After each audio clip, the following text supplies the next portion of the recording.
Et vous allez comprendre pourquoi beaucoup de chrétiens ici à Goma vivent des combats inexplicables. J'ai vu des hommes de Dieu loin, respectés, respectables, être poursuivis par des choses inimaginables. Lui-même, il a honte de dire ce qu'il vit en tant qu'homme de Dieu. Et souvent, il se pose la question, ça vient d'où? Écoutez la réponse. C'est la toute première fois dans l'histoire d'Abraham de rencontrer Dieu. Avant, il n'avait jamais été choriste, il n'avait jamais été protocole dans une église, il n'avait jamais été un croyant. Il avait une idée vague de Dieu, comme tout homme. Et d'un coup, c'est Dieu qui vient vers lui. Il le rencontre pour la première fois. Ce qui m'étonne, c'est que dès le premier jour où Dieu entre en contact avec Abraham, Abraham n'a pas jeûné. Abraham n'est pas monté à la montagne. C'est le tout premier jour qu'il croise Dieu. Mais ça m'étonne que Dieu lui propose déjà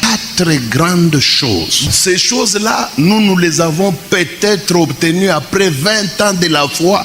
Mais Abraham, en un jour, Dieu se propose de lui donner 4 choses. 1, il lui dit, je te bénirai. 2, il dit, je te ferai père des nations. 3, il lui dit, tu seras une source de bénédiction. Et 4, il lui dit, je te rendrai très grand. Et il lui dit, je vais te donner toutes ces 4 choses maintenant. Mais la chose qui m'étonne, c'est que Dieu l'oblige, il oblige Abraham de faire quelque chose. Il lui dit, pour que ces 4 choses arrivent dans ta vie, tu dois remplir une condition. Laquelle? Tu dois quitter la maison de ton père. L'idée qui m'arrive lorsque je lis ça, c'est de me poser la question de savoir comment un si bon grand Dieu, qui est tout puissant comme lui-même le prétend dans la Bible, à qui rien ne résiste, en dehors de lui il n'y a point d'autre Dieu, comment un si grand Dieu, pour bénir quelqu'un, pour donner de la grandeur à quelqu'un, il lui demande d'abord de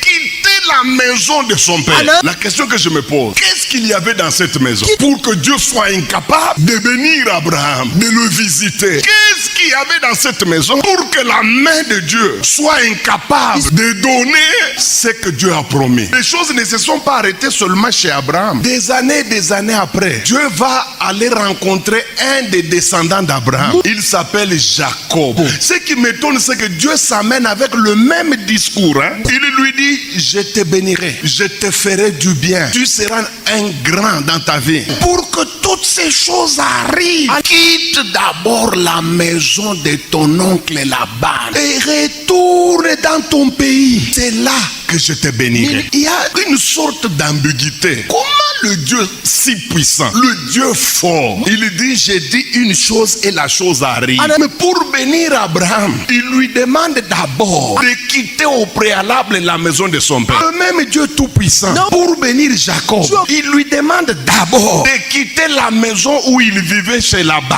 Nous sommes en droit de nous poser la question, y avait-il un lion dans toutes ces maisons? Et même s'il y avait un lion, n'est-ce pas Dieu est tout puissant, rien ne lui résiste? Pourquoi pour qu'il bénisse, il lui demande d'abord que ces personnes-là quittent les maisons-là? Y a-t-il des maisons qui font peur à Dieu? Est-ce qu'il y a-t-il une seule maison ici à Goma qui peut faire trembler Dieu pour que Dieu dise, oh, avant que je te bénisse, il faut que tu quittes d'abord cette maison-là? Pourquoi Dieu demande à tous ces gens dans l'Ancien Testament, avant de les bénir, il leur demande de quitter la maison de leur père? Il y a une raison. Quand vous lisez dans Genèse chapitre 31, versets 22 à 23, Jacob accomplit ce que Dieu lui a demandé. Il réunit ses femmes, ses enfants et il quitte le pays. Laban ne savait pas que Jacob était parti. La Bible dit qu'on informa Laban. Mes amis, même la société elle-même de l'époque, elle s'est étonnée de la manière dont Laban était entré en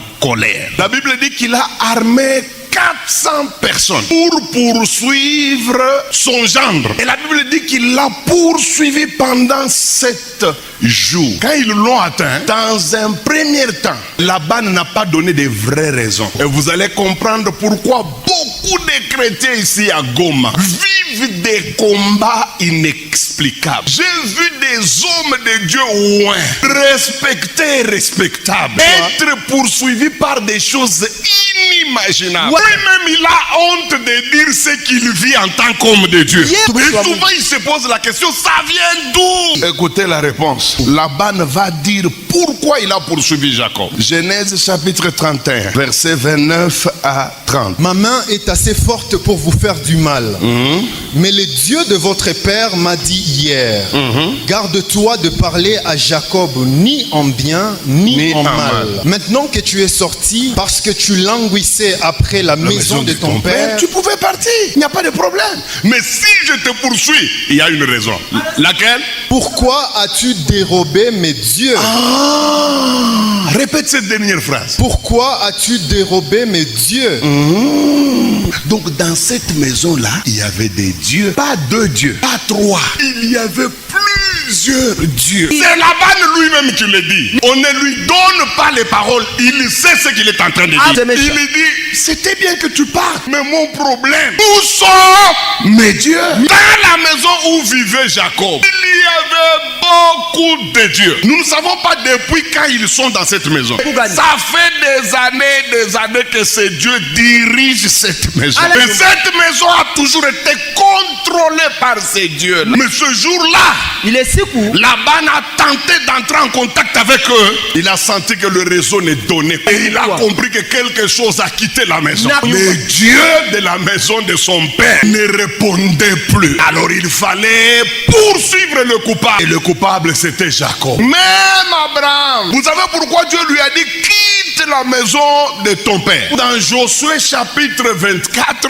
verset 2. La Bible nous montre ce qu'il y avait dans la maison d'Abraham. Josué dit à tout le peuple, ainsi parle l'Éternel, les dieux d'Israël, vos pères, Térash, Téra c'est le papa d'Abraham, père d'Abraham et père de Nachor, habitaient anciennement de l'autre côté du fleuve. Anciennement, ils habitaient de l'autre côté du fleuve. Et qu'est-ce qu'ils faisaient de l'autre côté?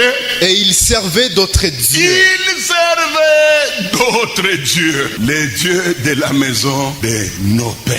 Frère, vous n'avez aucune idée de la manière dont ces dieux-là travaillent dans la vie des gens. Dans cette salle ici, il n'y a aucune personne qui me dira que ses arrière-grands-pères étaient des chrétiens. Nous tous, nous venons d'une famille. Et dans chaque famille, les ancêtres ont invoqué des dieux. Et ces dieux sont descendus et ils considèrent nos maisons comme étant leur maison. Ce n'est pas pour rien que Dieu les appelle les dieux de la maison de ton père. Dieu sait qu'ils ont droit. Ils ne fraudent pas. Ils ne sont pas des fraudeurs. Ils sont dans votre maison. C'est qu'il y a quelqu'un qui les a invités. Depuis qu'ils ont pris la maison en main, ces dieux-là jouent un rôle très important. Vous savez que dans l'Ancien Testament, Jésus-Christ n'était pas encore mort et ressuscité. Donc, là, nous avons commencé à chasser les démons avec l'arrivée de Jésus. Maintenant, Dieu, connaissant qu'Abraham est dans un environnement pris en otage par des dieux, Dieu savait très bien, même s'il donnait la bénédiction à Abraham, tant qu'Abraham vit dans cette maison-là, Dieu de la maison de son père finiront par lui ravir